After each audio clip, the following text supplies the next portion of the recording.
చాలా హాట్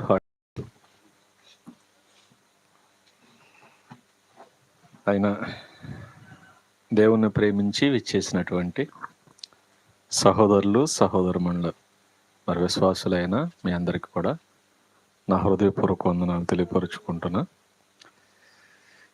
ఇప్పటి వరకు పాటల ద్వారా, ప్రార్థనల ద్వారా, ఆరాధన ద్వారా, అలాగే మొదటి వర్తమానం ద్వారా కూడా దేవుని మహిమపరిచయమని సూచిస్తూ కొన్ని ప్రాముఖ్యమైన సంగతులు దేవుని వాక్యంలోనికి వెళ్ళి తెలుసుకోవడానికి సిద్ధపడదాం. ముందుగా ప్రతి వారం ఖచ్చితంగా వర్షిప్ అనేది జరుగుతుంది. అక్కడ మేబీ ఒకవేళ టైమింగ్స్ ఏమైనా మారితే మారొచ్చేమో, కానీ ఖచ్చితంగా మాత్రం ప్రతి సండే ఇక్కడ వర్షిప్ జరుగుతుంది. ఎవరైతే మీరందరూ ఆసక్తి కలిగి ఉన్నారో వారందరూ కూడా మరి రావడానికి ప్రయత్నించండి, మిస్ కావద్దు.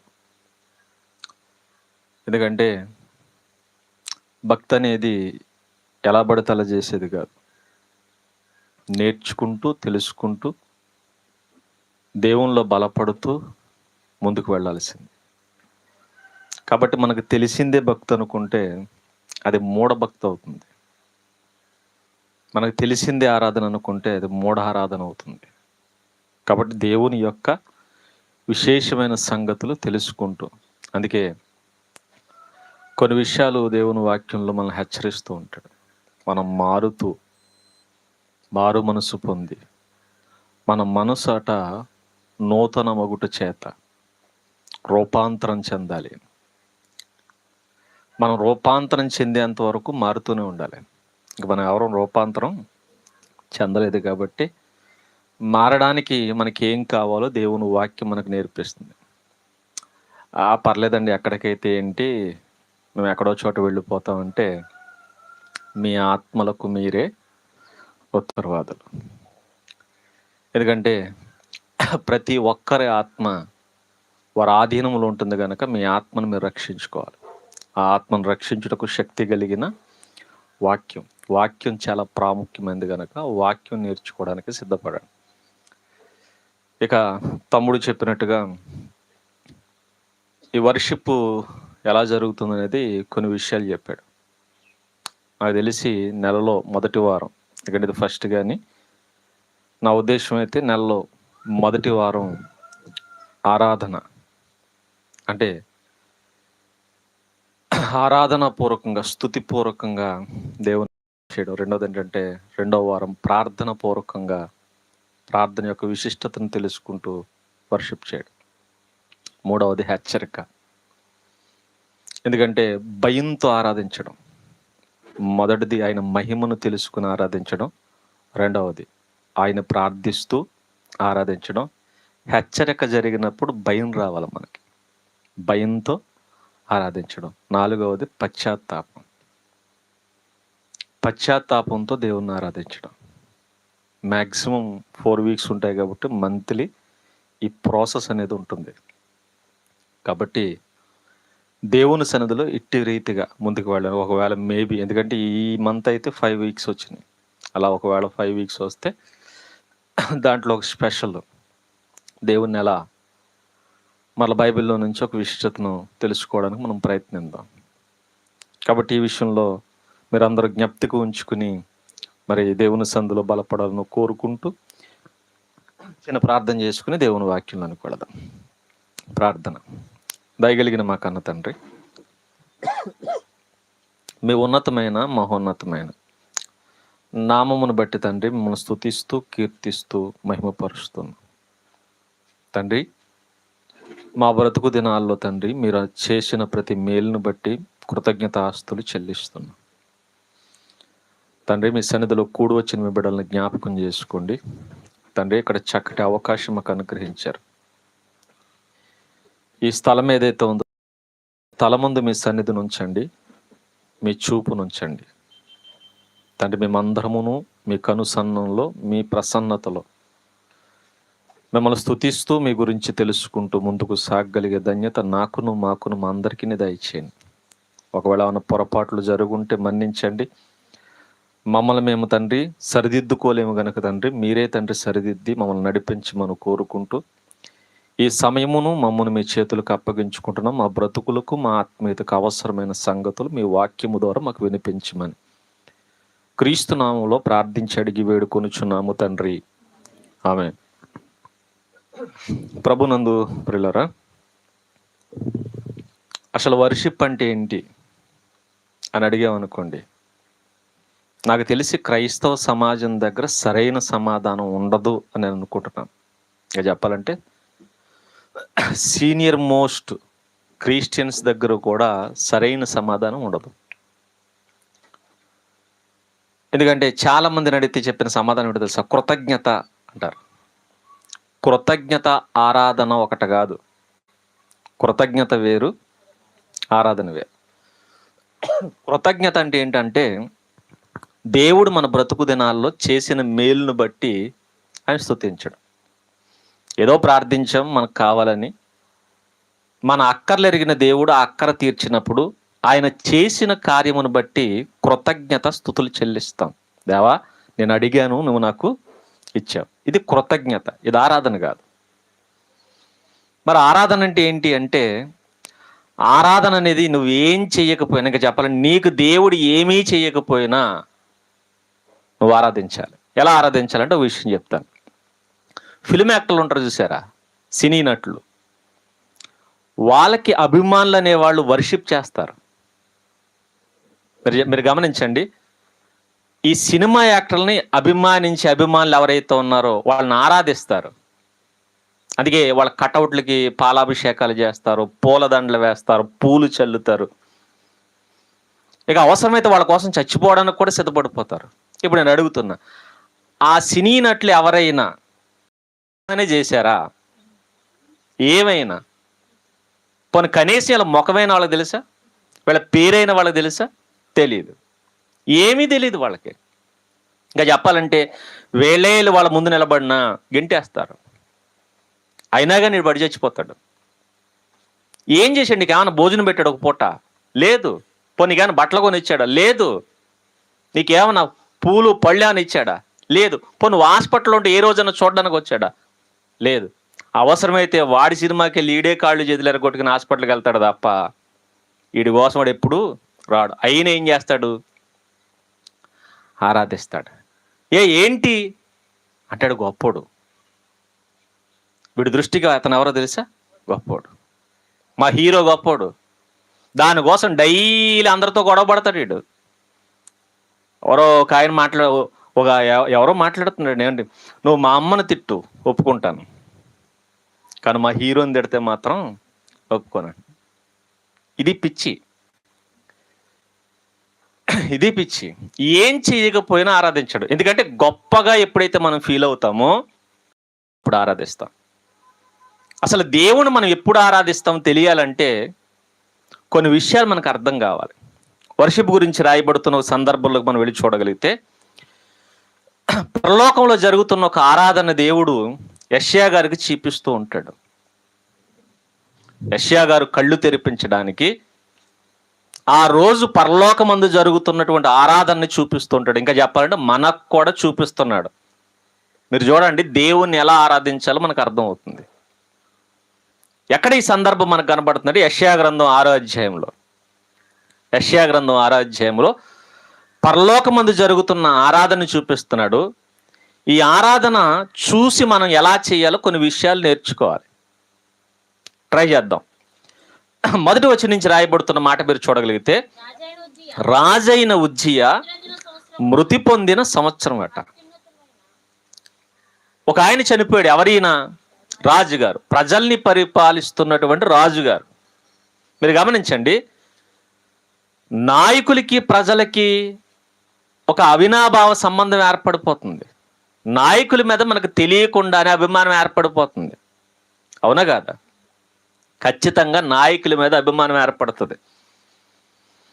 ఆ నాయకులు ఓడిపోయారు అనుకోండి, ఏమవుద్ది? మనకి భయం ఏర్పడుతుంది, బెంగొచ్చేస్తుంది.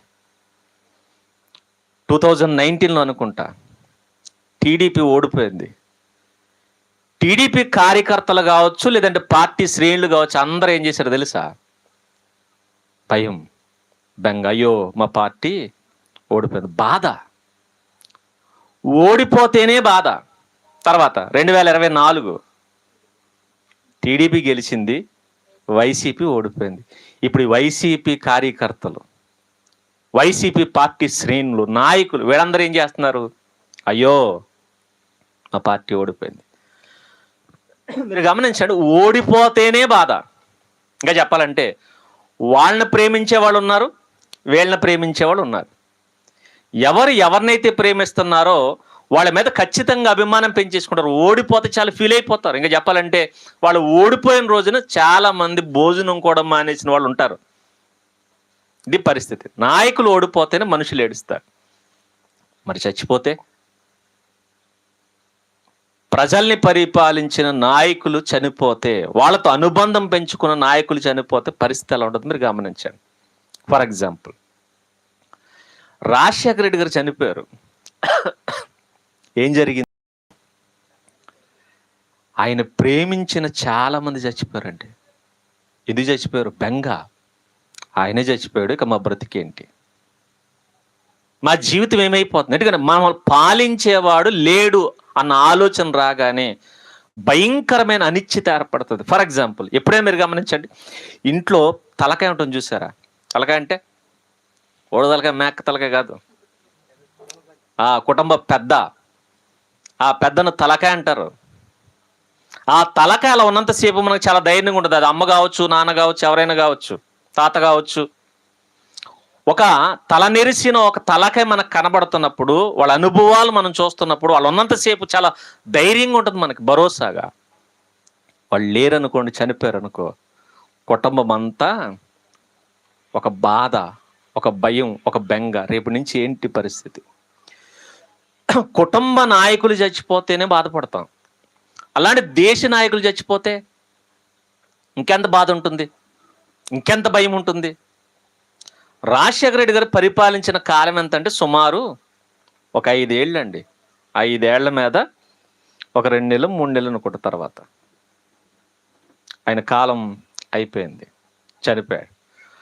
5 సంవత్సరాలు పరిపాలించిన ఆయన లేడు అని తెలియగానే ప్రాణాలు వదిలేశారు బెంగతో. ఇక్కడ ఈ రాజు ఉన్నాడే, ఈ రాజైన ఉజ్జయ, ఈయన పరిపాలించిన కాలం ఎంత తెలుసు? 5 ఏళ్ళు కాదు, 52 సంవత్సరాలు పరిపాలించాడు. ఆయన 16 ఏళ్లకే సింహాసనం ఎక్కేశాడు. 16 ఏళ్ళు అంటే 10th క్లాస్ చదువుకునే వయసు అనుకోండి. 10th క్లాస్ చదువు కుర్రోడుగా ఉన్నప్పుడు సింహాసనం ఎక్కి ప్రజలను పరిపాలించడం మొదలుపెట్టాడు. ప్రారంభంలో చాలా యథార్థంగా ప్రవర్తించి దేవుణ్ణి మెప్పించి ప్రజల్ని చక్కగా పాలించాడు. ప్రజల మన్నలను పొందేశాడు. పొందేసిన ఈయన అంటే 52 సంవత్సరాలు పరిపాలించాడు. మీరు గమనించండి, ప్రజలతో ఎంత అనుబంధం ఏర్పడిపోయి ఉంటుంది. ఇంకా చెప్పాలంటే మా ఇంట్లో ఓ పెద్ద ఆయన అంతే. అలాగే చూడండి, చాలా మంది మీరు గమనించండి, చిన్న మేలు చేసిన నాయకుల ఫోటో ఇంట్లో పెట్టేసుకుంటారు. వీళ్ళకి లోన్ ఇస్తే చాలు, అది బాత్రూమ్ కట్టుకోవడానికి ఇచ్చినా సరిపోతుంది, వీళ్ళకి 2000, ఆయనే మా దేవుడు అని.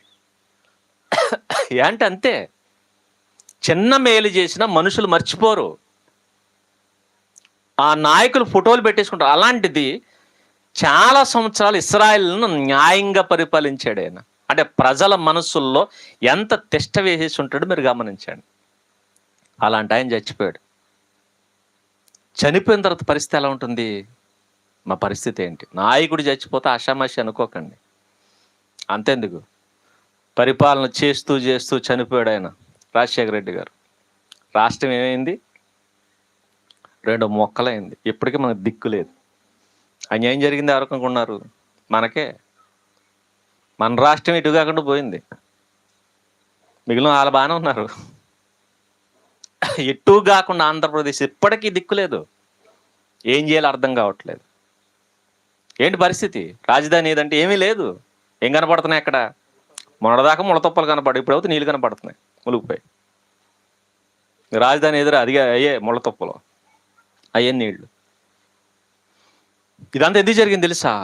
ఒక నాయకుడు హఠాత్తుగా చనిపోయినందుకు. నాయకుడు చచ్చిపోతే ప్రజల పరిస్థితి అగమ్య గోచరంగా మారిపోద్ది. ఇక్కడ చచ్చిపోయాడు ఆయన. ఇప్పుడు మీరు ఆలోచించండి, ఆయన చనిపోగానే ప్రజల మనసులో ఎలాంటి అనిశ్చితి నెలకొని ఉంటుంది. నెక్స్ట్ మనల్ని ఎవరు పరిపాలిస్తారు, ఎలా పరిపాలిస్తాడు, ఏంటి మన బతుకేంటి అన్న అనిశ్చితితో ప్రజలందరూ మాట్లాడుకుంటున్నారు. ఏంటి మన బతుకులేంటి, రేపొద్దున భవిష్యత్తు ఏంటి, ఎలాంటి నాయకుడు వస్తాడు, అనుభవశాలి వెళ్ళిపోయాడు, ఇప్పుడు ఏంటి పరిస్థితి. ఇలాంటి పరిస్థితుల్లోనట ప్రజలందరూ ఆలోచనలు ఉన్నప్పుడు నేను అనుకుంటున్నాను యెషయా గారు కూడా ఏ ఆలోచనలు ఉండి ఉంటాడు, అదే ఆలోచనలు. ఎందుకంటే ఇప్పటి వరకు మాకు రాజు ఉన్నాడు, ఇప్పుడు ఎవరు లేరు, రాజు లేడు అని బాధపడుతున్న టైంలో యెషయా గారికి దర్శనం చెప్పేస్తున్నాడు. ఏంటి ఆ దర్శనం అంటే, ఈయన చనిపోయిన సంవత్సరం అత్యున్నత సింహాసనము అన్నాడు. చూడండి, అత్యున్నత అత్యున్నత అంటే మీరు గమనించండి, సింహాసనాలు ఉన్నాయట.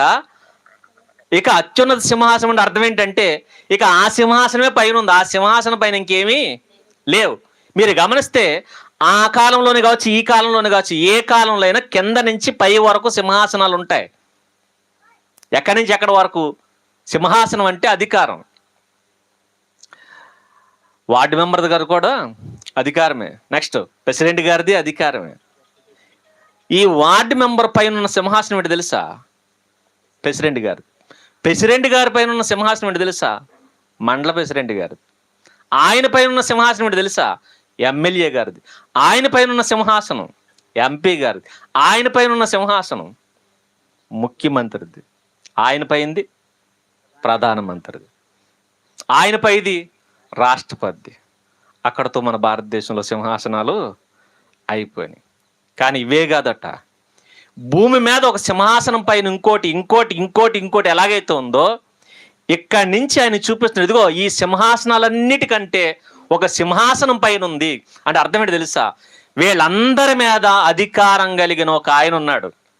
ఇప్పుడు మీరు ఆలోచించండి, ఒక ఆయన చచ్చిపోయాడని బాధపడుతున్నారు వీళ్ళు.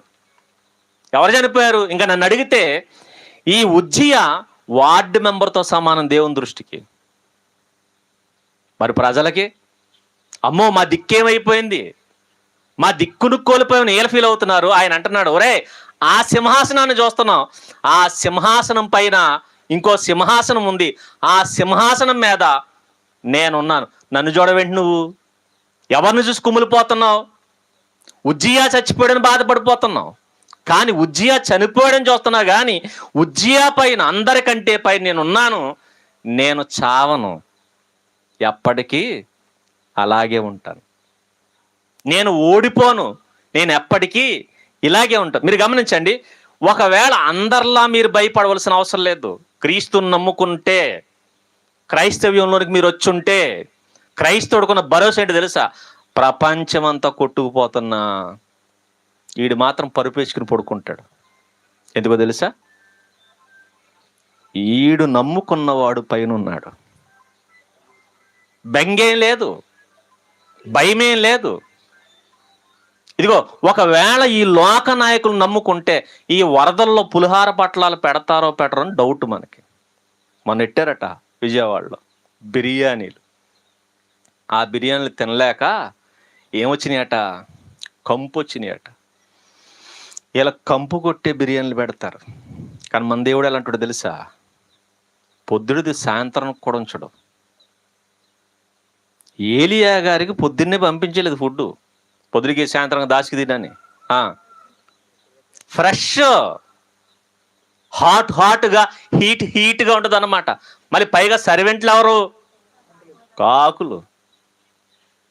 ఒకవేళ ఏలన్నా ఆలస్యం చేస్తారేమో, అవి ఆలస్యం చే కాకులకి ఎందుకు ఆజ్ఞాపించాడు తెలుసా, ఆ టైంలో ఫ్లైట్లు లేవు, మరి రెక్కలు కలిగిన ఎవరు?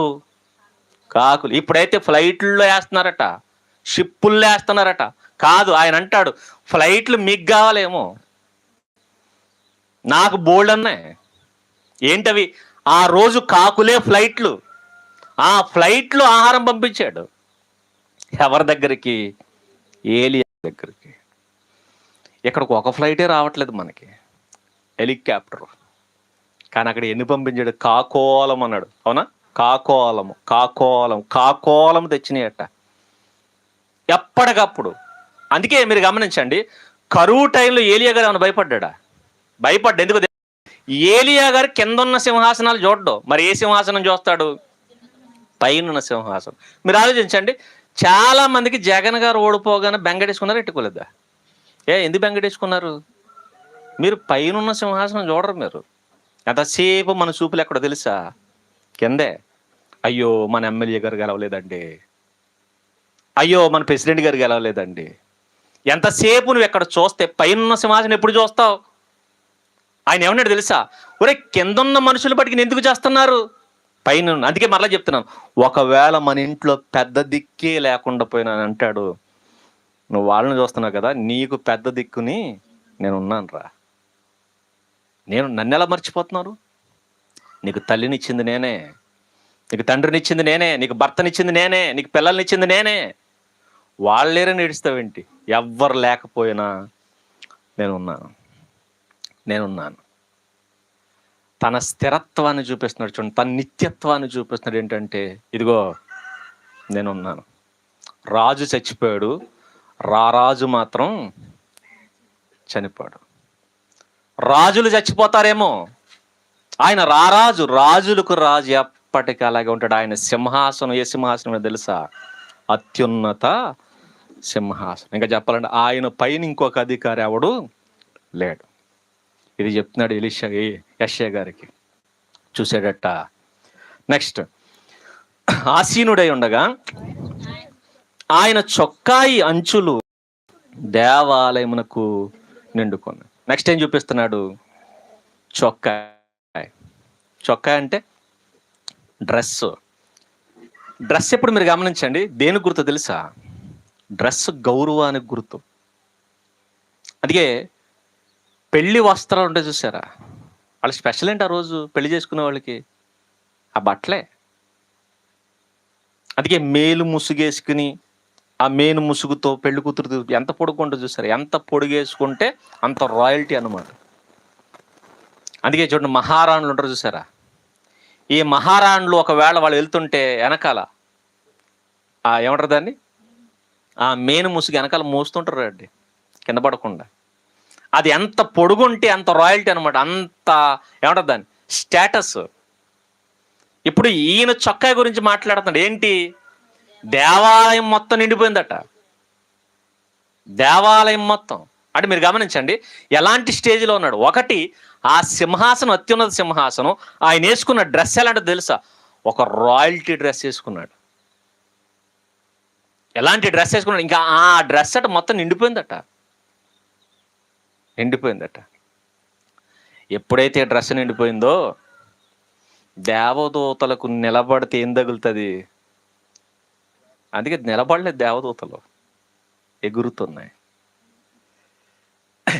ఇక చెప్పాలంటే ఆయన మహిమ ఎప్పుడు వస్త్రాల్లో చూపిస్తాం. అందుకే చూడండి, ఎంత డబ్బు ఉంటే అంత రిచ్ డ్రెస్సులు వేస్తారు. ఎందుకు వేస్తారు తెలుసా? ఆ డ్రెస్సులు చూడక మనకు అర్థమైపోవాలి వాళ్ళు చాలా రిచ్ అని. వాళ్ళ స్టేటస్ ఎప్పుడు కూడా డ్రెస్సులో చూపించడం ట్రై చేస్తారు. మొదటిది ఆయన అధికారం చూపించాడు, నా పైన ఎవడో లేడు. ఆయన డ్రెస్ ఏంటంటే ఆయన మహిమను చూపిస్తుంది, నాలాంటి వాడు ఇంకొకడు లేడు. ఒకటి అధికారం, రెండవది మహిమ. తర్వాత ఎప్పుడైతే ఇది చూపించేశాడో నెక్స్ట్ ఏం చూపిస్తున్నాడు చూడండి, ఆయనకు పైగా శరాపులు అన్నాడు. శరాపులు అంటే దేవదూతలు. ఏ దేవదూతలు? మహాదూతలు. ఇప్పుడు మీరు ఆలోచించండి, ఆయన ఒక మీటింగ్ ఏర్పాటు చేసి మీటింగ్లో సింహాసనం మీద కూర్చున్నాడు. ఎవరొచ్చారు? మహాదూతలు వచ్చినట్టు. మామూలు దూతలు కాదు, మహాదూతలు.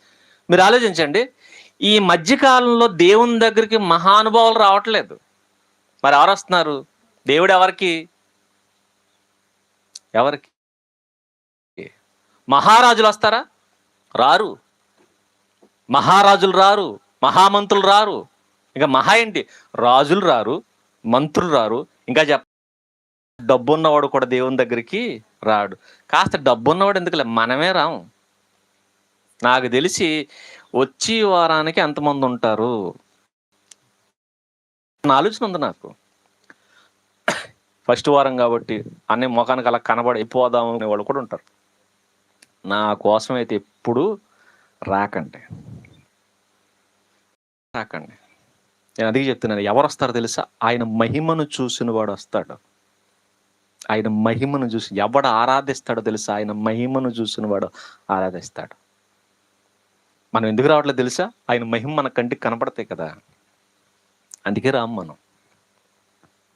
ఆయన మహిమ దగ్గర కట్ట మహాదూతలు వచ్చేసినట్ట, మహాదూతలు. అందుకే నేను చెప్తున్నా, నువ్వు మనిషివైన నీవు దేవుని దగ్గరకు రావడానికి నొప్పేంటి? మహాదూతలే దేవుని సందులోకి వచ్చి నిలబడుతున్నాయి. లేదండి ఇక్కడ చాలా వేడిగా ఉందంటే అక్కడ ఇంకా వేడిగా ఉంది, అక్కడ ఇంకా వేడిగా ఉంది. ఎందుకంటే ఆయన వెలుగు ఎలాంటిది, ఆయన మహిమ ఎలాంటిది. రెండు తెలుసా? కారు నిప్పులట కింద కాలిపోతున్నాయట. ఒక దేవదూత పట్టకారుతో ఒక నిప్పును తీసుకుని వచ్చి ఎవరు కంటించింది? యెషయా కంటించింది. అంటే కారు నిప్పులు ఎక్కడున్నాయి? అక్కడ ఉన్నాయి. కారు నిప్పులతో రగిలిపోతున్నటువంటి కొంపట ఉంది అక్కడ. అలాంటి చోట నుంచున్నారు ఎవరు? మహాదూతలు. మరి మనం మట్టి మనుషులం, కానీ మనకు మదం ఎక్కువ. రామ్. మహాదూతలు మాత్రం వచ్చేసినట్ట. మహాదూతలు వచ్చి ఆయన సింహాసనం మీద కూర్చుంటే వచ్చి ఏం చేస్తానో చెప్తుండే. మహాదూతలు ముందు గుర్తుపెట్టుకోండి, మహాదూతలు మనుషులు కాదు, మహాదూతలు. ఫస్ట్ ఏం చేశారు? మహాదూతలైన వీళ్ళందరూ వచ్చారు. ముందు దేవుని మహిమను గనక నువ్వు చూస్తే ఫస్ట్ ఏం చేస్తావు తెలుసా? ఆయన సన్నిధికి నువ్వు వస్తావు. నువ్వు రాలేదంటే అర్థం ఏంటంటే నీ కళ్ళు మూసుకుపోయినాయి, నీకు దేవుడు కానీ దేవుని మహిమ కానీ నీకు కనపట్లేదు కాబట్టి నువ్వు రావట్లేదు. మహిమను చూస్తే ఖచ్చితంగా ఆడు మహామహి అయినా సరే వస్తాడు, ఎలాంటి వాడైనా సరే వస్తాడు. అందుకే వాళ్ళు వచ్చేసారట. వచ్చి ఏం చేస్తారో చెప్తాడు. శరాపులు ఏం చేశారు? నెక్స్ట్ నిలిచియుండిరి అని చూడు. ఏం చేశారు? దేవుడు ఏం చేశాడు? దేవుడు సింహాసనం మీద కూర్చున్నాడు, మహాదూతలు నుంచున్నాయి. దీన్ని ఏమంటారు? ఓ పెద్ద మనిషి వచ్చి రాగానే ఏం చేస్తాం తెలుసా అండి? లేచి నిలబడతాం. దీన్ని ఏమంటారు తెలుసా? గౌరవం. మీరు ఎప్పుడు గమనించండి, ఆరాధన అంటే ఇదే. ఇంకోటి తెలుసా? ఆరాధన ఎలాంటిదంటే, ఫర్ ఎగ్జాంపుల్ నేను ఇలా వచ్చాను, నేను ఇలా వచ్చేసరికి మీరు అందరు లేచి నిలబడతారు నన్ను గౌరవిస్తూ. ఫర్ ఎగ్జాంపుల్ నా ఫోన్ వచ్చింది అనుకోండి, నేను రాలేదు, జస్ట్ నేను ఫోన్ చేశాను. నా ఫోన్ వస్తే ఎవరన్నా లేస్తారా? లేగరు. ఎందుకు లేగరు? నా కంటికి మీరు కనపడరు కదా, అందుకు. ఫర్ ఎగ్జాంపుల్ తమ్ముడే ఉన్నాడు మార్కు, నేను ఎదురుగుండా వచ్చాను అనుకోండి, లేచి నిలబడతాడు, జాగ్రత్తగా పిలుస్తాడు, నన్ను కుర్చీ పెడతా, తను కూడా నా ముందు కూర్చుంటాడు, లేకపోతే నిలబడి మాట్లాడతాడు. నేను అక్కడ ఉన్నసేపు అలాగ ఉంటాడు. పడుకోడు, నా ముందు కాలు మీద కాలేసుకుని కూర్చోడు. అలా కాకుండా నేను ఫోన్ చేసి ఫోన్లో మాట్లాడుతున్నాను, అప్పుడేం చేస్తాడు? అవసరమైతే ఆయన ఇష్టం, కూర్చుంటాడు, కాలు మీద కాలేసి కూర్చుంటాడు, లేదంటే మంచం మీద పడుకుని దొల్లుతాడు. ఎందుకు? నాకు కనబడ్డు కదా. కానీ నిజమైన ఆరాధన తెలుసా? మనిషి కనబడకపోయినా కనబడినప్పుడు ఎలాగైతే చేస్తామో కనబడినప్పుడు కూడా అలాగే చేస్తాం. అంటే అర్థం ఏంటంటే, నేను వచ్చినప్పుడు ఎలాంటి రెస్పెక్ట్ ఇస్తారో, నేను రానప్పుడు కూడా నా మాట వినబడితే అదే రెస్పెక్ట్ ఇస్తారు. దాన్ని నిజమైన ఆరాధన అంటారు. మీరు గమనించండి, దేవుడు మన కంటికి కనిపిస్తాడా? కనిపించడు. కనిపించకపోయినా ఆయన ఎక్కడున్నాడని మనం నమ్మాలి. అలా చూసినోడు నిజంగా ఆరాధిస్తాడు. ఎప్పుడు మనం జాగ్రత్త ఉండదు తెలుసా? మన ప్రవర్తన ఎప్పుడు జాగ్రత్త ఉండదు అంటే, మన కళ్ళ ముందు ఆ పర్సన్ కనపడుతున్నప్పుడు చాలా జాగ్రత్తగా ఉంటాం. మాట జాగ్రత్త, నవ్వు జాగ్రత్త, ప్రతి విషయంలో కూర్చోవడం జాగ్రత్త, అన్ని విషయాల్లో జాగ్రత్త తీసుకుంటాం. మనిషి లేనప్పుడు ఇష్టానుసారంగా ఉంటాం. కానీ దేవుని మీద భక్తి కలిగిన వాడు ఎక్కడైనా సరే ఒకేలా ఉంటాడట. అది ఆరాధన. అంతేగాని ఇక్కడికి వచ్చేసాం ఏంటి ఆరాధన? ఇందాక తమ్ముడు మోహన్ వారు లేచి నిలబడి ఏం చేశాడు? ఆరాధన చేశాడు. అయిపోయింది పావు గంటలో.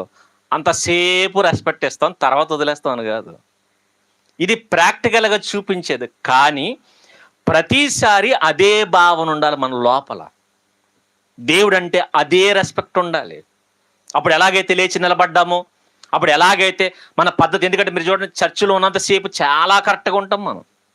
చాలా కరెక్ట్గా కూర్చోవడం, చాలా జాగ్రత్తగా కూర్చుంటాం, చెంగులు సరి చేసుకుంటాం, సెట్లు సరి చేసుకుంటాం, కాళ్ళు చాలా జాగ్రత్తగా చూసుకుంటాం. ఎలా పడితే అలా ఉండం, ఏది పడితే తినం, ఏది పడితే అది నవలం, ఎలా పడితే అలా బతకం మనం. ఇక్కడ ఉన్నంతసేపు చాలా జాగ్రత్తగా ఉంటాం. మన ఉద్దేశం ఏంటంటే ఇక్కడ ఎవరున్నారు, బయటికి వెళ్ళిపోతే అది. ఇది ఆరాధన కాదంటాడు ఆయన. నేను ప్రతి చోట ఉన్న భయం ఉండాలి. ఇదే మారడం అంటే తెలుసా? మనం చివరి స్టేజ్కి వెళ్ళిపోయేసరికి ఏ స్టేజ్కి వెళ్ళిపోతాం తెలుసా? ఎక్కడున్నా దేవునితో ఉన్నట్టు ఫీల్ అవుతాం. అందుకే హానోక్ గారట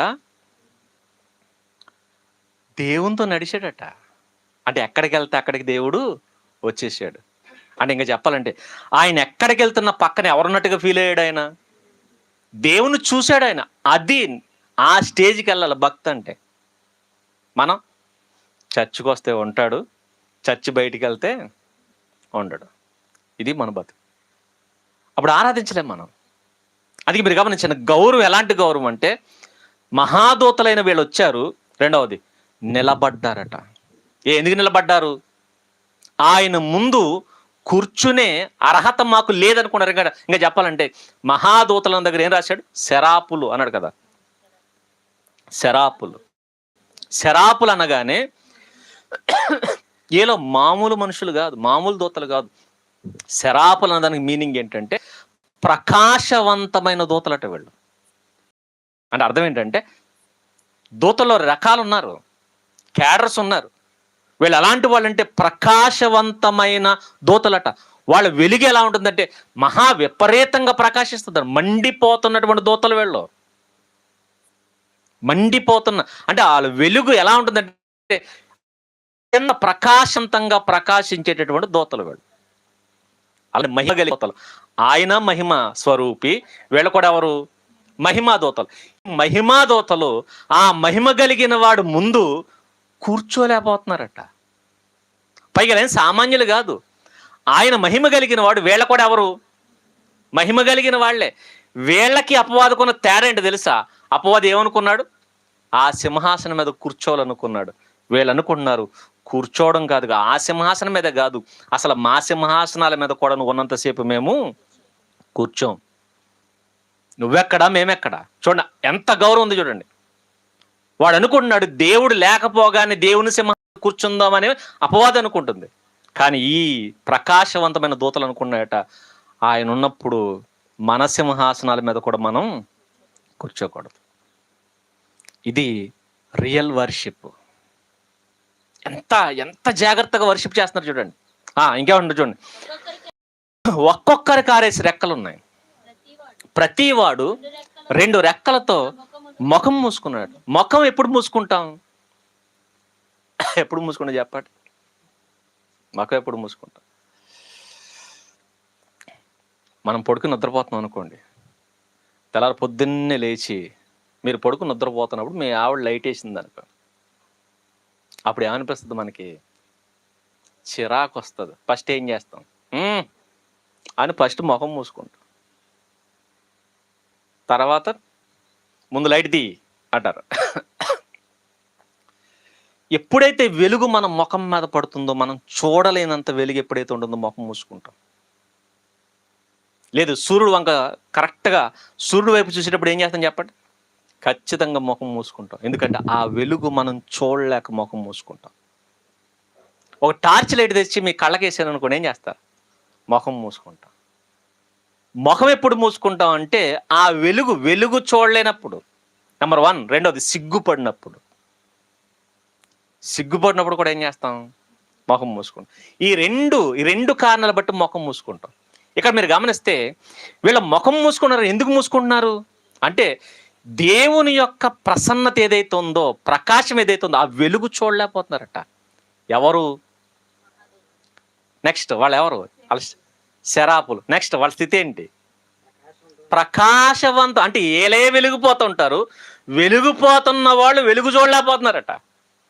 అంటే అర్థమేంటి తెలుసా? వీళ్ళు ఎలాంటి వాళ్ళు అంటే సూర్యుడు లాంటి వాళ్ళు. సూర్యుడు లాంటి వాళ్ళు ఇంకో సూర్యుడు లాంటి దేవుని చూడలేకపోతున్నారట. అంటే ఆయన ప్రకాశం ఎంత ఉందో చూడండి.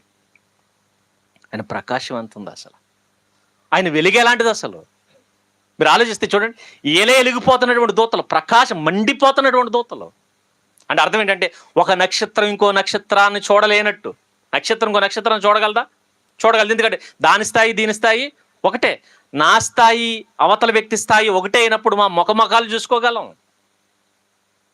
మేమేమి తగ్గవలసిన విషయం అవసరమేం లేదు. కానీ వీళ్ళు అంటున్నారు, నీ ప్రకాశం ముందు మా ప్రకాశం ఎందుకు పనికిరాదు, నీ వెలుగు ముందు మా వెలుగు ఎందుకు పనికిరాదు. వెంటనే డ్రాప్ అయిపోయారట. అందుకే ఆ వెలుగును చూడలేక, దేవుని యొక్క తేజస్సును చూడలేక 2 రెక్కలతో ముఖాన్ని మూసేసుకున్నారట అండి. అంటే వాళ్ళ స్థాయి దేవుని స్థాయిలో ఉందో మీరు ఆలోచించండి. నేను అడిగితే నక్షత్రాలన్నీ కలిపి వెళ్ళి ఆయన ముందు నుంచున్న నక్షత్రాలు ఆయన చూడలేవు. సూర్యుడు నువ్వు చూడలేవేమో, సూర్యుడే దేవుణ్ణి చూడలేడు. మన దేవుని స్థాయి అది.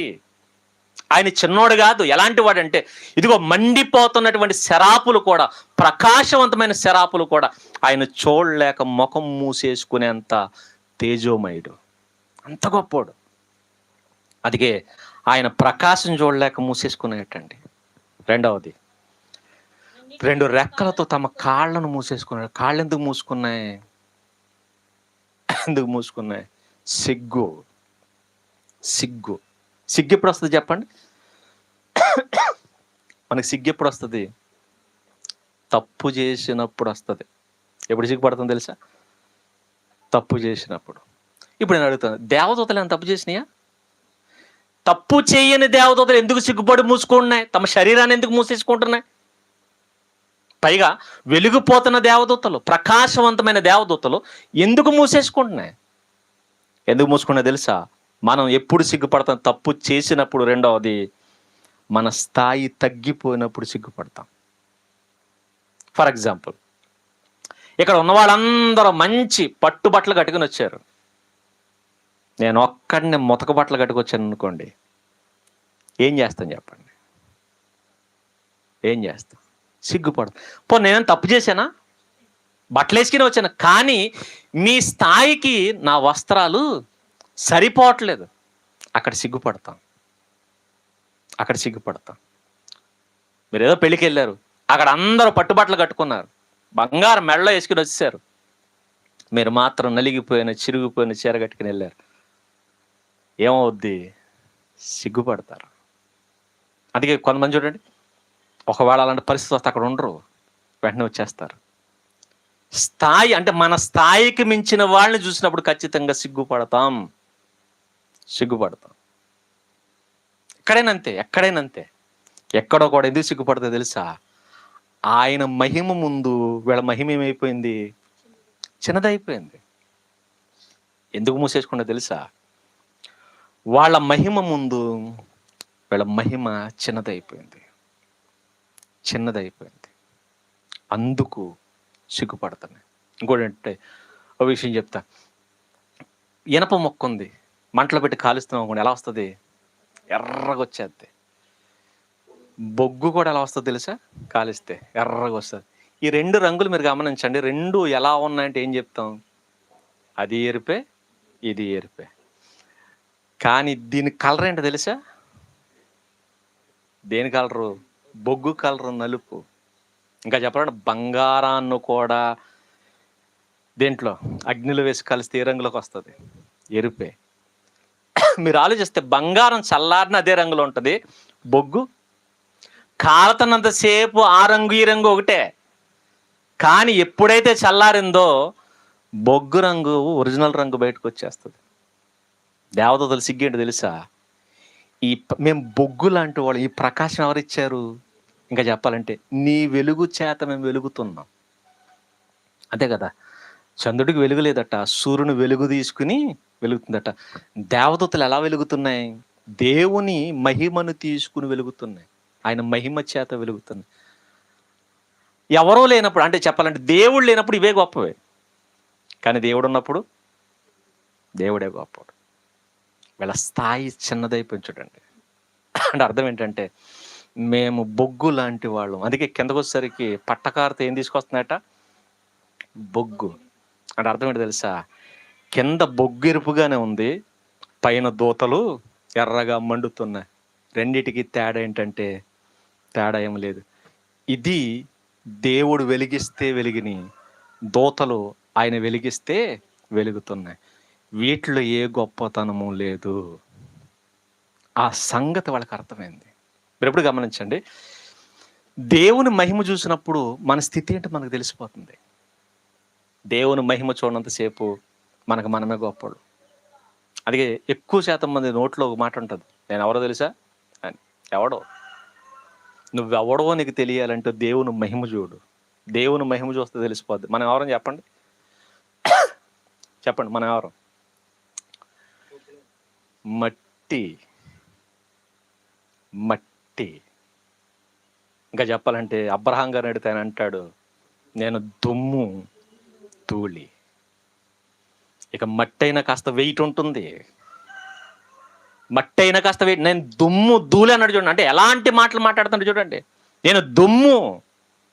అందుకే నీకు తెలియాలి అంటే దేవుని దగ్గరకు రా, ఆయన మహిమను చూడు, నీకు అర్థమైపోతుంది. నీ బతికేంటంటే నువ్వు రాజు కావచ్చు, అధికారు కావచ్చు, కలెక్టర్ కావచ్చు, మంత్రి కావచ్చు, నువ్వు ఎవడైనా కావచ్చు, కానీ దేవుని దగ్గరికి వస్తారు మన బతికేంటి మనకు అర్థమైపోతుంది. మనం ఎవరు అంటే ఒకటే సమాధానం చెప్తాం, ఆయన జీవాధిపతి.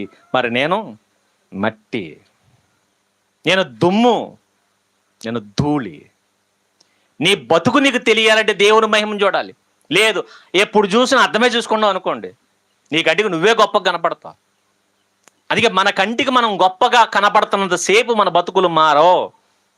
మన కంటికి మన స్థాయి తెలియాలంటే ఒక్కసారి దేవుని సన్నిధిలోనికి వచ్చి ఆయన మహిమను చూడు, ఆటోమేటిక్గా నీ బతికేటి నీకు అర్థమైపోతాయి. చూసే ఇంకా చెప్పాలంటే అవి చాలా గొప్పవండి. మహాదోతలు ఆయన సన్నిధి ముందు నిలబడగానే వాటి బ్రతికేంటో వాటికి అర్థమైపోయి అంటున్నాయి, నీ ముందు మేము ఎంత ప్రభువా. ఇంకా చెప్పాలంటే నీ మహిమా వస్త్రాల ముందు మేము వస్త్రాలు లేని దిగంబర్లా ఉన్నామని సిగ్గుపడి ముఖము దేహం మూసేసుకున్నాయటండి. ఈరోజు మనం సిగ్గుపడుతున్నాం. అందుకే నేను చెప్తున్నా, దేవుని సన్నిధికి మొదట ఏం చేయాలి? నువ్వెంత గొప్పవాడివైనా, నువ్వెంత చిన్నోడివైనా ముందు రావాలి. నెక్స్ట్ నిలబడాలి. అంటే నిలబడ్డం అంటే నిలబడ్డమే కాదు, ఆయనకి రెస్పెక్ట్ ఇవ్వాలి, గౌరవం ఇవ్వాలి. తర్వాత మూడవది సిగ్గుపడాలి. నీ బతుకు చూసి సిగ్గుపడాలి. ఎందుకంటే ఆయన పరిశుద్ధత ముందు మన బతుకు ఎలా కనపడుతుంది చెప్పండి? మన ఆలోచనలు ఎలా కనపడుతుంది? పాపిష్టి ఆలోచనలు, పాపిష్టి కార్యాలు. మన బతుకు చూస్తే మనకు అసహ్యం వేస్తుంది. అందుకే ఆయన పరిశుద్ధత చూడగానే మన మీద మనకు అసహ్యం వేసి సిగ్గుపడాలి. ప్రభువా, నీ పరిశుద్ధత ఎక్కడా, మేమెక్కడా? నీ సన్నిధి ఏంటి, మేమేంటి? నీ సన్నిధిలో మేమేంటి? నీ వెలుగులో మా పాపాలు కనపడుతున్నాయి. సిగ్గుపడాలి. అందుకే మొదట రావాలి, రెండవది నిలబడాలి, మూడవది సిగ్గుపడాలి. ఈ మూడు జరిగితే అప్పుడు వస్తుంది ఏంటది? ఆరాధన. ఆరాధన వరకన వచ్చేది టకటక నిలబడి ఎవరో జాజి కొడితేనో, తబలా కొడితేనో, డప్పు కొడితేనో వచ్చేసేది ఆరాధన కాదు. నీకు లోపల నుంచి ముందుగా ఆత్మతోను సత్యముతోను నువ్వు ఆరాధించాలంటే అది లోపల నుంచి, గుండె లోతుల్లోంచి ఆరాధన రావాలంటే ఫస్ట్ ఈ మూడు జరగాలి. ఆయన సన్నిధికి నువ్వు రావాలి, ఆయన సన్నిధిలో నువ్వు నిలబడాలి, దాని తర్వాత ఆయన ప్రసన్నతను చూసి నువ్వు సిగ్గుపడాలి. ఎప్పుడైతే సిగ్గుపడతావో అప్పుడు ఆయన మహిమను మనం కొనియాడకుండా ఉండలేం. లేకపోతే మనల్ని మనం కొనియాడుకుంటాం, లేకపోతే మన వంశాన్ని కొనియాడుకుంటాం. అందుకే చూడండి, మా తాత ఎవరో తెలుసా అంటాడు వీడు, మా నాన్న ఎవరో తెలుసా, మా అమ్మ ఎవరో తెలుసా, నేనెవరో తెలుసా, నా ఉద్యోగం ఏంటో తెలుసా, నా ఆస్తి ఎంతో తెలుసా. ఇలాంటి పనికిమాలకు ఎవరు వీడు చెప్తున్నాడు అర్థం ఏంటో తెలుసా? ఇది ఎప్పుడు దేవుని సన్నిధికి రాలేదు, వచ్చినా నిలబడలేదు, నిలబడినా సిగ్గుపడలేదు. ఆయన మహిమను చూడలేదు కాబట్టి ఇలాంటి మాటలు మాట్లాడుతున్నాడు. ఇలా మాట్లాడకూడదంటే ఖచ్చితంగా ఆయన మహిమను చూడాలి. అప్పుడు ఇవన్నీ జరుగుతాయి. జరిగిన తర్వాత అప్పుడు నోరు విప్పి స్తుతిస్తున్నాయట. వారు సైన్యములకు అధిపతి యగు యెహోవా పరిశుద్ధుడు, పరిశుద్ధుడు, పరిశుద్ధుడు. మీరు గమనించండి, పరిశుద్ధుడు, పరిశుద్ధుడు, పరిశుద్ధుడు. వెంటనే చూడగానే వీళ్ళకి ఏమనిపించిందంటే, ఇదిగో మా అందరికీ అధిపతి, సైన్యములకు అధిపతి యగు యెహోవా. ఎందుకంటే సైన్యములు వీళ్ళ కూడా ఒక భాగమే. వీళ్ళందరూ అధిపతి ఎవరు? యెహోవా. ఆయన గురించి ఒకే ఒక్క మాట మాట్లాడాలి. ఏంటి ఆ మాట అంటే, పరిశుద్ధుడు, పరిశుద్ధుడు, పరిశుద్ధుడు. 3 సార్లు ఎందుకు అన్నారు? 3 సార్లు కొన్ని విలువ ఏంటో తెలుసా అండి? ఒకటోసారి, రెండోసారి, మూడోసారి. మూడోసారి అంటే అర్థం ఏంటో తెలుసా? ఫైనల్. ఇక పైన ఏం లేదు. First prize, second prize, third praise.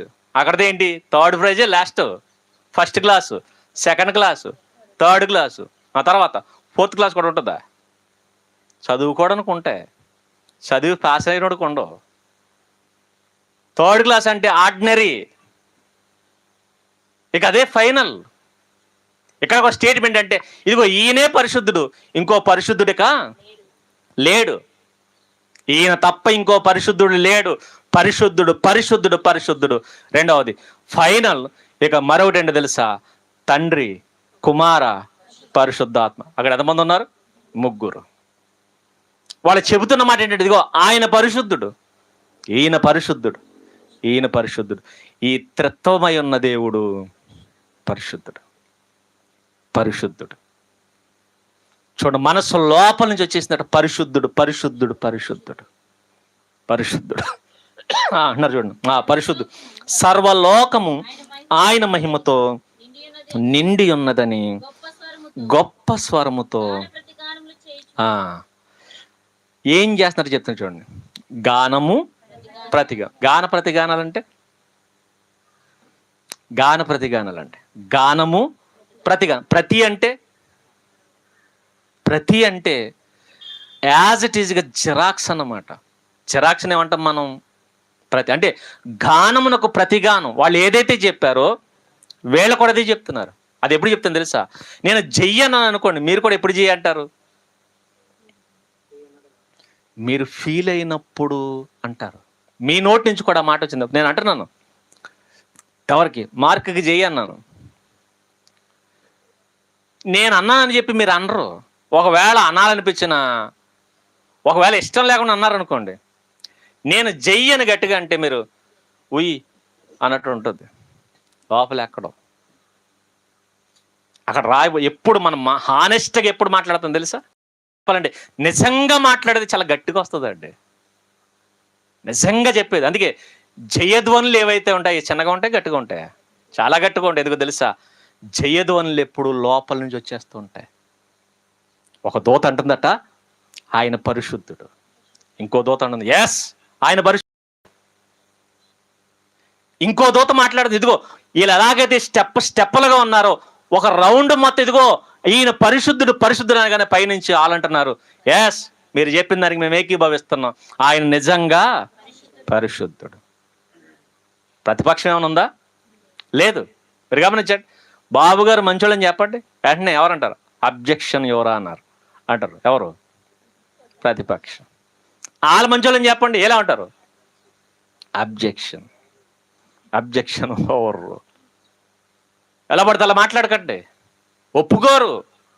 కానీ పరలోకముందు ఆయన పరిశుద్ధత గురించి కొనియాడుతున్నప్పుడు ఒక్కడు కూడా ఎవడు మాకు అభ్యంతరం ఉందని చెప్పరట. నిజం, ఆయన పరిశుద్ధుడు, పరిశుద్ధుడు, పరిశుద్ధుడు. నేను ఒప్పుకుంటున్నా. ఇప్పుడు నేను అడుగుతున్నా, ఇక్కడ ఉన్న మన అభిప్రాయం అంతా ఒకటేనా? భిన్నాభిప్రాయాలు ఉన్నాయా? ఒకవేళ నా మీద మీకు, మీ మీద నాకు భిన్నాభిప్రాయాలు ఉన్నా పర్లేదు, కానీ మనందరికీ దేవుని మీద ఒక ఏకాభిప్రాయం ఉండాలి. ఏంటో తెలుసా? ఆయన పరిశుద్ధుడు, పరిశుద్ధుడు, పరిశుద్ధుడు. ఆయన పరిశుద్ధుడు, ఎవ్వడు సరిపోడు. దీంట్లో ఏకాభిప్రాయం. ఇలా ఆయన పరిశుద్ధత చూసినప్పుడు, ఆయన మహిమను చూసినప్పుడు ఒకటి చేస్తాం. అటు ఏంటంటే గానము, ప్రతిగానం. గానానికి ప్రతిగానం ఖచ్చితంగా వచ్చేస్తుంది. ఇది వర్షిప్. ఏంటంటే ఇక్కడ జరిగేదే మళ్ళా బయట నుంచి వినబడటం. ఇక్కడ ఓ పర్సన్ చెప్పేదే మరలా అక్కడి నుంచి రావడం. ఇందా చెప్పాడు కదా తమ్ముడు మాట్లాడుతూ, వాక్యపట్నం చదివించాడు చూడు. ఆయన కృప నిరంతరం ఉండు. ఇది ఎందుకు మాట్లాడదాం తెలుసా? ఇది ఆయన అభిప్రాయము, మన అభిప్రాయం. గానము, ప్రతిగానం. ఈ గాన ప్రతిగానాలు ఎప్పుడు జరుగుతాయంటే ఆయన మహిమను చూసినప్పుడు ఖచ్చితంగా జరుగుతాయి. ఇది వర్షిప్. ఇప్పుడు మీరు ఆలోచించండి. మహాదూతలు కొనియాడుతున్నాయే, ఏమిచ్చాడు దేవుడు వాళ్ళకి? ఇల్లు ఇచ్చాడా? పిల్లల్ని ఇచ్చాడా? పోనీ జబ్బు వస్తే బాగు చేశాడా? మరి దేనికి వర్షిప్ చేస్తున్నారు? ఆయన మహిమ. నేను అందుకే చెప్పాను, ఏమైనా చేస్తే మనం చెల్లించేది కృతజ్ఞత. కానీ ఏమీ చేయకుండా ఆయన మహిమను చూస్తే, ఆయన కొనియాడకుండా మనం ఉండాలి. అందుకే అంట, మన జీవితంలో ఆయన మహిమను చూస్తే ఆయన పాదాల పట్టుకుని మనం వదలం. ఆయన మనకి ఏమి ఇచ్చినా ఇవ్వకపోయినా చెప్పాలంటే, లాజర్ అట, దరిద్రుడైన లాజర్ ఏమిచ్చాడు? ఏమి ఇవ్వలేదు. ఆయన అంటాడు, నీ పరిశుద్ధత చూసి నువ్వు నాకు ఏమి ఇవ్వకపోయి నేను వదలను, నీ పాదాల చెంతే ఉండిపోతాను, వదలను అన్నాడు. అంతే. ఇది దేవుని మహిమను ఎరిగిన వాడు వదలడండి అసలు. ఇలా కొనియాడతాడట. ఇది జరుగుతున్నటువంటి వర్షిప్. నెక్స్ట్, వారి కంఠస్వరం వలన, ఇదిగో మనస్ఫూర్తిగా చెప్తున్నారు లేదు తెలియాలంటే ఇక్కడ చెప్తాను చూడండి. వారి కంఠస్వరం వలన గడప కమ్ముల పునాదులు కదులుచు అన్నాడు చూడండి. అంటే ఎంత బిగ్గరగా, అంటే అర్థం ఏంటంటే ఉప్పొంగిపోతున్నారు. ఎంత ఉప్పొంగిపోతున్నారంటే, ఎస్ మేము ఒప్పుకుంటాం ఆయన పరిశుద్ధుడు, ఆయన మహిమతో నిండిపోయింది. ఇలా ఆయన పరిశుద్ధతను చూసి కొనియాడాలి. ఇది ఎప్పుడైతే జరిగిందో, ఇక మిగిలిన మనం చెప్పడానికి టైం సరిపోదు. కానీ ఈ కంఠస్వరం, గడప పునాదుల గురించి, మందిరంలో ధూపం గురించి తర్వాత ఎప్పుడన్నా మాట్లాడుకుందాం. ఇవన్నీ ఒక ఆయన చూస్తున్నాడు కింద ఉండి. ఎవరు వర్షిప్ చూస్తున్నాడు? దూతల వర్షిప్ చూస్తున్నాడు. దూతలు ఎక్కడ కొనియాడుతున్నారు? పరలోకములో వాళ్ళ వర్షిప్ చూసిన ఒక ఆయన కింద ఈయన కుమిలిపోవడం మొదలుపెట్టాడు చూశాడు. ఇప్పుడు వెంటనే ఏమన్నాడు చూడండి ఆయన, అయ్యో అన్నాడు. నేను అనగానే యెషయా గారు గ్రంథకర్త ఆయన కాబట్టి ఆయన అన్నాడు నేను అనగానే యెషయా గారు అన్నాడు అయ్యో అన్నాడు. చూడండి, ఇప్పుడు మీరు గమనించండి. యెషయా గారిని ఎవరైనా తిట్టా? యెషయా గారిని ఎవరైనా ప్రసంగం ఏమైనా చేశారు యెషయా గారికి? లేదు. ఏమీ లేకుండా అయ్యో నేను అపవిత్రుడని అన్నాడు. నేను అపవిత్రుడిని గమనించేసాడట ఆయన. మీరు గమనించండి, వర్షిప్ చూడగానే, ఆరాధన చూడగానే అన్యుడైనా సరే వాళ్ళ పాపం వాళ్ళకి తెలుసు. అయ్యో నేను అపవిత్రుల్ని అని తెలిసిపోద్ది. మన వర్షిప్ అలా ఉండాలి. కానీ మన వర్షిప్ చూస్తే ఎలా ఉంటుంది అంటే పక్క వాళ్ళకి అయ్యో మేము అన్నట్టు అనిపించట్లా. ఈరోజు వర్షిప్ చూస్తుంది ఏమనిపిస్తుంది? క్రైస్తవులు పాపులు అంటున్నారు, అల్లరి మోక. ఈ ట్యాగ్ లైన్ ఎందుకు వచ్చింది మనకి? నువ్వు నిజంగా దేవుణ్ణి ఆరాధిస్తే, ఆయన మహిమను నువ్వు చూసి ఆరాధిస్తే, ఒకవేళ బయట ఉన్నవాడు, ఆ వర్షిప్కి బయట ఉన్నవాడు, యెషయా గారు వర్షిప్లో లేడు, వర్షిప్కి బయట ఉన్నాడు ఈయన. వర్షిప్కి బయట ఉన్న యెషయా గారు అంటున్నాడు అయ్యో నేను అపవిత్రుడిని. మన వర్షిప్ చూడగానే దేవుని సన్నిధికి దూరంగా ఉన్నవాడు తను తెలుసుకోవాలట, అయ్యో నేను అపవిత్రుడిని, నేను అందుకే ఇక్కడ ఉండిపోయాను. అలాంటి దేవుని సన్నిధికి నేను వెళ్ళలేకపోయాను, నా అపవిత్రత ఇది. నేను వెళ్ళకపోవడమే పాపం, ఆయన కొనియాడకపోవడం పాపం, ఆయన సన్నిధిలో నేను ఉండకపోవడం పాపం అని వర్షిప్ చూడగానే చూస్తున్నవాడిగా అనిపించాలి. అలా చెయ్యాలి వర్షిప్. మరి మనోళ్ళు పొలికేకలు, డమ్ములు, డ్రప్పులు ఒకటి కాదు, వీళ్ళు ఎలా పడితే అలా చేస్తారు. ఇది వర్షిప్ కాదు, దీనికి ఏ పేరు పెట్టినా తప్పే. పొలికేకలు, అందుకే అల్లరితో కూడిన ఆటపాటలు, దీన్ని కనీసం వర్షిప్ అనకూడదు. గంతులు, డాన్సులు, నాట్యాలు, అబోచ్ ఒకటి కాదు. మన ఎవరో పాస్టర్ గారు అమ్మాయి తెగేసేస్తుంది డాన్స్. మళ్ళీ ఏంటి పాట ఏంటి? మీ నావలో వేసున్నాడా? వీళ్ళ బతుకులో వేసిలేడు. ఒంటెల చేయరు. కింద ఎగతాళ కామెంట్లోనే వచ్చిన తెలుసా, నేను ఎందుకు ఎగతాళి చేస్తున్నారు? నీ వర్షిప్ చూస్తే వాళ్ళకి ఏమనిపించింది తెలుసా, నేను పాపను అనిపించాలి, నువ్వు పాప అనిపించకూడదు. మనం ఆరాధన చేస్తున్నప్పుడు మన ఆరాధన చూసిన వాడికి అనిపించాలట, వాడు పాపాల కనపడ, నేను అపవిత్రుని. మరి మన వర్షిప్ చేస్తే ఏమనిపిస్తుంది? నువ్వు పాప అనిపిస్తుంది కదా. ఇంకెప్పటికీ దేవుని మహిమపరుస్తుంది. అందుకే మనం దేవుణ్ణి మహిమపరిస్తే ఆటోమేటిక్గా ఎవరైనా సరే దేవుని సన్నిధికి వచ్చేస్తారు. మనం దేవుణ్ణి మహిమపరచకపోతే ఎప్పటికీ వాళ్ళ పాపాలు కనపడవు. ఎందుకంటే ఆయన మహిమెళ్తేనే కదా ఎవరికైనా వాడు పాపాలు కనపడి. అందుకనే అయ్యో నేను అపవిత్ర పెదవులు గలవాడును, నేను అపవిత్రమైన పెదవులు గల జనుల మధ్య నివసించువాడును, నేను నశించి తిని రాజును సైన్యములకు అధిపతి యెహోవాను నేను కన్నులారా చూచి తిని అన్నట్టు. చూడండి, నేను చూసేశాను అని అనుకున్నాడు, నేను అపవిత్రుణ్ణి అంటే అర్థం ఏంటి తెలుసా? ఇంకోటి ఏంటి తెలుసా అండి, ఇంకా చెప్పాలంటే యెషయా గారు ఒక ప్రవక్తే, ఆయన అంటున్నాడు నేను అపవిత్రుణ్ణి. మనం అందరం క్రైస్తవులే కదా. ఈ దేవదూతల వర్షిప్ చూసిన తర్వాత కూడా మనకు అనిపించాల్సిందే తెలుసా, ప్రభువా నేను కూడా అపవిత్రుణ్ణి. ఎందుకంటే వాళ్ళు చేసినట్టు ఎప్పుడు నేను వర్షిప్ చేయలేదు ప్రభువా.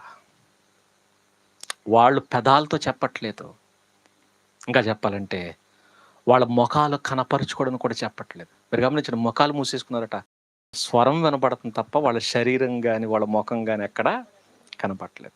మరి ఈరోజు వీళ్ళ ముఖాలు కనపడతాయి. ఇంకా చెప్పాలంటే వీళ్ళ ముఖాలు చూపించడం కోసమే వర్షిప్ చేసేవాళ్ళు ఉన్నారు. వర్షిప్ చేసే గోడకు పెయింట్ వేసినట్టు ముఖాలకు పెయింట్లు వేసుకుని మరి దాని మేకప్ అనకూడదు, పెయింట్ మరి రంగుల పెయింట్లు. ఇంకా చెప్పాలంటే ఇంటికే పెయింట్లు తక్కువ వేస్తున్నారు. ఇంటికి పెయింట్ సంవత్సరానికి ఒకసారి వేస్తే చాలు, మరి ముఖానికి పొద్దున సాయంత్రం డైలీ వేయాలి. ఇది కెమెరా ముందుకు వచ్చిన ప్రతిసారి పెయింట్లు వేసుకుని వచ్చి ఏం చేస్తున్నారు, వీళ్ళ ముఖం చూపించాలి, వీళ్ళ శరీరాలు చూపించాలి. ఈ శరీరాలు చూపించడానికి పెట్టుకున్న పేరేంటి తెలుసా? వర్షిప్. ఇది వర్షిప్ కాదు, ఇది దేవుని ఎటకారం చేస్తున్నావు నువ్వు. నీ పనికి మాలిన చేష్టలతో ఆయన నామానికి అవమానం తీసుకుని వస్తున్నావు. ఇది వర్షిప్ కాదు. అందుకే వాళ్ళు కనపట్లేదు, అందుకే వాళ్ళ వర్షిప్ చూస్తే మనకి సిగ్గేయాలి. సిగ్గేసి మాట్లాడేది సార్, నేను ఎప్పుడు అలా చేయలేదు ప్రభు. నా ముఖం కనబడడానికి, నా శరీరాన్ని కనపరుచుకోవడానికి నా వర్షిప్ ఎలా ఏడ్చింది తప్ప ఇలాంటి వర్షిప్ చేయలేదు. అందుకే అంటున్నాను, నేను అపవిత్రమైన నా పెదాలతో నేను ఇప్పటి వరకు పలికేసాను తప్ప నా గుండె లోపల నుంచి రాలేదు. నా పెదాలు మంచివి కావు. ఒక పక్క నిన్ను స్తుతిస్తున్నాను, ఇంకో పక్క రాజుల్ని స్తుతిస్తున్నాను. ఒక పక్క నిన్ను కొని ఆడుతున్నాను, ఇంకో పక్క మనుషుల్ని కొని ఆడుతున్నాను. ఈరోజు క్రైస్తవులు కొన్న దరిద్రం ఏంటో తెలుసండి, దేవుణ్ణి కొని ఆడతారు. సినిమా హీరోల ఫోటోలు ఉంటాయి, క్రికెటర్ల ఫోటోలు ఉంటాయి, రాజకీయ నాయక ఫోటోలు ఉంటాయి. వాళ్ళకో పాట, దేవునికో పాట. నువ్వు అపవిత్రమైన పెదవులు కలబడవు కాదు. దేవదూతల దగ్గరికి వెళ్ళి, దేవదూతల మహాదూతల దగ్గరికి వెళ్ళి మీరు అడగండి, అదే నోటితో మమ్మల్ని కూడా ఒకసారి నువ్వు గొప్పోడని అంటే ఏమంటాయి? నువ్వు గొప్పడు ఏంటి? మా దృష్టికి ఒకే ఒక్కడు గొప్పడు, ఆయనే పరిశుద్ధుడు. వెంటనే రియలైజ్ అయిపోతుంది. ఆ వర్షిప్ చూడగానే యెషయా గారు రియలైజ్ అయిపోతున్నాడు. అంటున్నాడు, నేను అపవిత్రుణ్ణి, అపవిత్రమైన పెదవులు కలిగిన వాడిని, అపవిత్రమైన పెదవులు గల జనుల మధ్య నేను నివసిస్తున్నాను. నాకు అర్థమైంది ప్రభువా, నేను చేసేది ఆరాధన కాదు. ఈరోజు నేను ఎవరినైతే జనాన్ని చూస్తున్నాను, వీళ్ళలో పరిశుద్ధులు కాదు, పరిశుద్ధుల పేరు పెట్టుకుని బతుకుతున్న మనుషులు వీళ్ళు, అపవిత్రమైన మనుషులు. వాళ్ళ మధ్య బతుకుతున్న నేను కూడా ఒక అపవిత్రుని. ఒక ఆరాధనట యెషయా గారు లాంటి వాడికి రియలైజేషన్ కనిపించింది. చూడండి, పశ్చాత్తాపం వచ్చేసిందట. ఆ పశ్చాత్తాపంతో మాట్లాడుతున్నాడు. అప్పుడు దేవుడు, నువ్వు అపవిత్రుడు ఏంటి యెషయా, నువ్వు చాలా మంచోడు అన్నాడా? అనలేదండి. నిజమే, నువ్వు అపవిత్రుడివి. అందుకే పట్టకారుతో చూడ తర్వాత ఏం జరుగుతుంది చూడండి, ముగించుకుందాం. అప్పుడు శరాపుల్లో నొకడు తాను బలిపీఠము నుండి కారుతో తీసిన నిప్పును చేత పట్టుకుని ఇక్కడ రాయబడుతున్న మాట చాలా జాగ్రత్తగా గమనించండి. మళ్ళీ చెప్తున్నా, వాళ్ళు ఎవరు వచ్చి తెస్తున్నారు? శరాపులు. శరాపులు స్టేటస్ ఏంటి? ప్రకాశవంతమైన మహాదూతలు. అంటే ఇంకా చెప్పాలంటే మండిపోతున్న వాళ్ళు. ఈ మండిపోతున్న దేవదూత వచ్చాట నిప్పును పట్టుకుంటుందట. నిప్పును పట్టుకునేటప్పుడు దేంతో పట్టుకుంది? కారు అంటే పట్టకారు. పట్టకారుతో తీసుకుందటండి. నేను అడుగుతున్నా, నేను ఆల్రెడీ ఈవిడ దేవదూత, వీళ్ళు దేవదూతలే కదా, దేవదూతలు చేత్తో పట్టుకొచ్చేయచ్చా, పట్టుకురాకూడదా? పట్టుకొచ్చేది. పట్టుకొస్తే కాలిపోద్దా? పట్టకారుతో పట్టుకుందంటే అర్థం ఏంటి? కాలిపోద్ది అనమాట. అంటే ఆ నిప్పు ఎలాంటి నిప్పు? దేవదూతల కంటే భయంకరంగా రగిలిపోయే నిప్పు. ఎలాంటి నిప్పు తెలుసా? ఆ బలిపీఠం మీద ఉన్న నిప్పులట దేవదూతలు శరాపులు కూడా పట్టుకోలేవట ఆ నిప్పుని. శరాపులే పట్టకరతో తీసుకుని పట్టుకుని వచ్చి తగిలిస్తుందంటే ఎలాంటి నిప్పులు కలిగిన బలిపీఠం అది? ఎలాంటి నిప్పులు కలిగిన బలిపీఠం? ఆ బలిపీఠానికి ఉన్న ప్రత్యేకత ఏంటో తెలుసా? ఆ బలిపీఠం మీద ఎలాంటి పాపం పడేసినా ఏమవుద్ది? బూడిదైపోద్ది అంతే. అందుకే ఆ నిప్పును తీసుకుని వచ్చి యెషయా గారి పెదాలకు తగిలించిందట. తగిలించి అంటుంది, నీ పాపాలు పోయినాయి, అయిపోయింది, నీ పాపాలకు ప్రాయశ్చిత్తం అయిపోయింది, దోషము తొలగిపోయింది. అంటే ఆ బలిపీఠం మీద ఉన్న నిప్పు అంత గొప్పదన్నమాట, అంత గొప్పది. మీరు గమనించండి, ఎప్పుడైతే మనుషులో ఈ పశ్చాత్తాపం, ఆయన మహిమను చూసినప్పుడు పశ్చాత్తాపం కలుగుద్ది. వరకన కలగదు.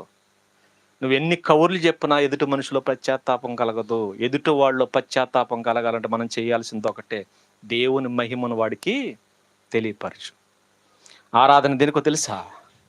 ఆయన మహిమను తెలియపరచడానికి.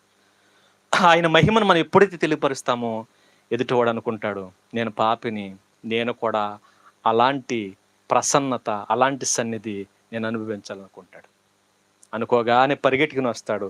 కానీ దేవుని దగ్గర ఉన్న గొప్పతనం ఏంటి? ఆయన దగ్గర ఒక బలిపీఠం ఉంది.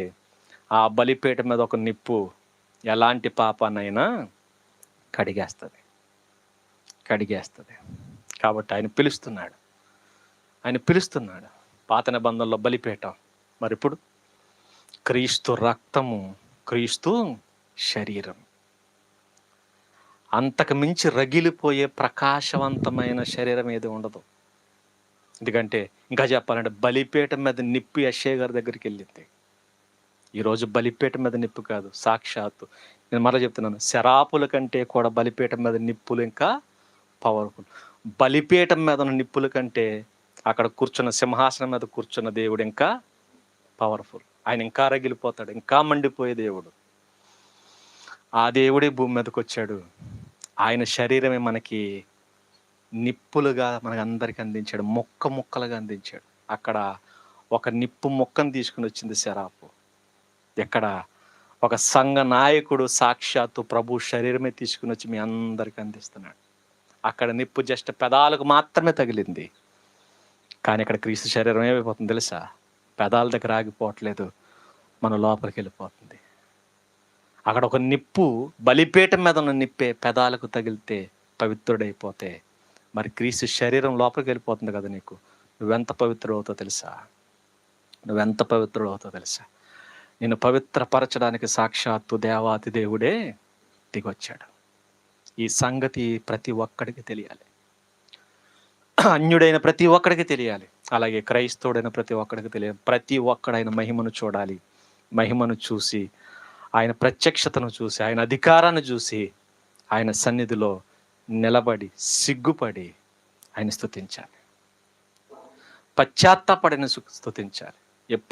ఎవరైతే ఇలా చేస్తారో అలాంటి వాళ్ళందరికీ రక్షణ సమీపంగా ఉంది. ఇలాంటి రక్షణ కల్పించడానికి ఎక్కడ ఆరాధన స్టార్ట్ అయింది. ఇక్కడ ఆరాధనలు ఏం చూపించాలి మనం? ఇదంతా ఎందుకు చెప్పాను తెలుసా?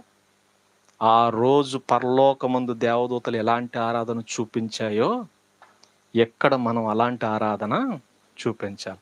ఆ ఆరాధన చూసి యెషయా గారు ఎలాగైతే తన పాపాలు తెలుసుకున్నాడో, ఎక్కడ మన ఆరాధన చూసి వీళ్ళందరూ ఏం చేయాలి? వాళ్ళు మేము పాపులం, మాకు రక్షకుడు యేసే, ఆయన మమ్మల్ని కాపాడాలని ఆయన పాదాల దగ్గరకు వచ్చి చేరాలి. అలా చేరేటట్టుగా మన ఆరాధన సాగాలి. అంతే తప్ప మన శరీరాలు కనబరుచుకోవడానికో, మన సోకులు చూపించుకోవడానికో, మన గొప్పతనం తెలియపరచుకోవడానికో ఇక్కడ ఏర్పాటు చేయబడిన ఆరాధన మాత్రం ఇది కాదు. ఆరాధన ఎక్కడైనా జరగాలి. ఇలా జరిగితే ప్రపంచాన్ని చిటికలో మార్చేయచ్చు.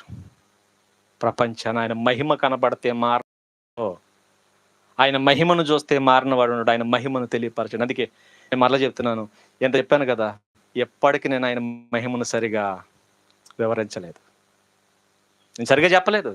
నేను సిగ్గు లేకుండా చెప్తున్నాను. ఎందుకంటే ఎప్పటికీ ఆయన మహిమ నేను సరిగా చెప్పలేదు. నేను చెప్పినది కంటే కొన్ని కోట్ల రెట్లు గొప్పవాడు ఆయన. అంత గొప్పవాడు ఆయన. చూపించలేము కనీసం ఆయన మహిమను. ఆయన మహిమలో 1% చూపించిన ప్రపంచం కన్నులు తెరుచుకుంటుంది. ఎంత గొప్పవాడా దేవుడు అంటే! ఎంత గొప్పగా ఉంటాడు. ఎందుకంటే ప్రతి దాన్ని చూసి దేవుడు అనుకుంటుంది లోకం. కానీ దేవుడు ఎంత గొప్పవాడు, ఎంత గొప్పవాడు దేవుడు సమాజానికి వర్షిప్ ద్వారా మనం తెలియపరచాలి. అందుకే ఆరాధన తెలియపరచాల్సిన విధానం ఇది నిజమైన ఆరాధన. అలా ఆరాధన జరిగినప్పుడు ప్రతి ఒక్కరూ ప్రభు పాదాల దగ్గరకు పరిగెట్టుకుని వస్తారు. అలా రప్పిద్దాం. దేవాతి దేవుడు మనందరికీ తోడుగా ఉండి నడిపించునుగాక. ఆమేన్.